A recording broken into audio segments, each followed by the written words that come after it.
Hi everyone, I hope you're doing well. I've got a new story for you today, and at the end, I'm going to give you a challenge as well. Now, this is one of my favourite stories, so I hope you enjoy it. It is Little Red Riding Hood.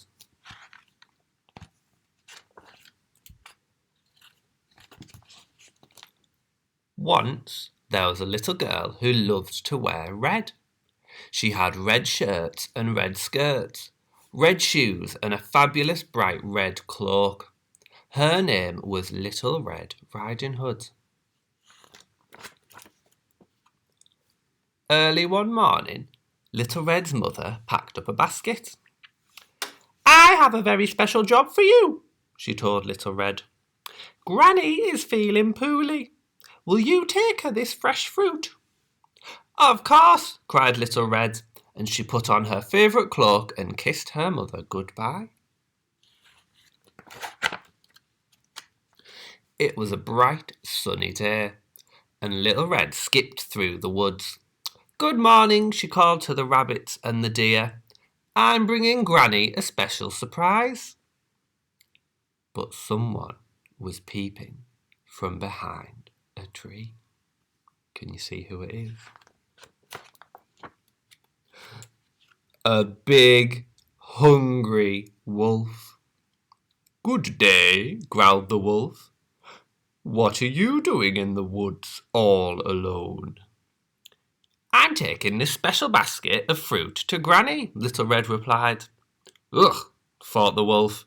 He didn't like fruit. He liked to eat tasty little girls. So the wolf thought up a plan. A horrible, clever plan. "Why not pick Granny some lovely flowers?" he said. "Good idea," said Little Red.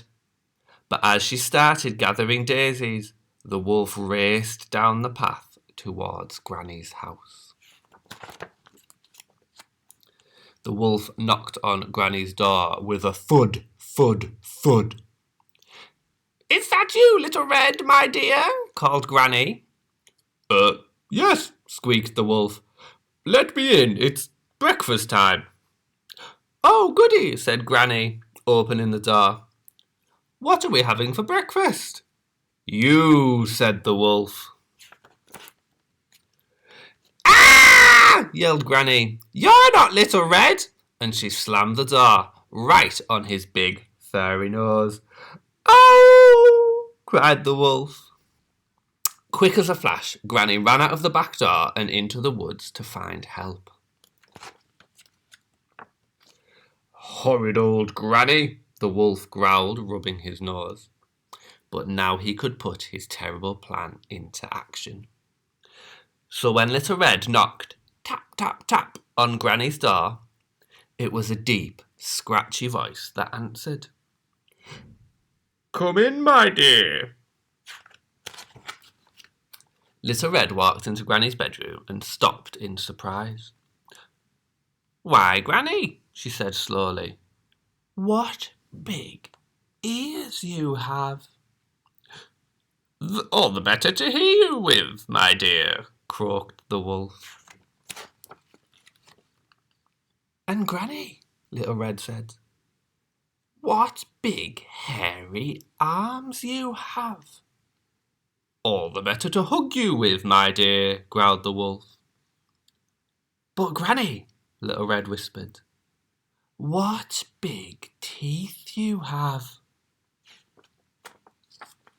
"All the better to eat you with, my dear," snarled the wolf, and he pounced at Little Red. Just at that moment, the door burst open. In rushed Granny with the woodcutter. "Stop right there!" yelled Granny. "Put her down now," bellowed the woodcutter, "or we'll chop you up and turn you into a birdhouse." With a terrified howl, the wolf jumped out of the window and ran far, far away, never to return. Little Red hugged Granny tight. "I'm so glad you chased that wolf away," she said, and she gave Granny the basket of fruit. "What a day of excitement," laughed Granny. "Now let's all have breakfast."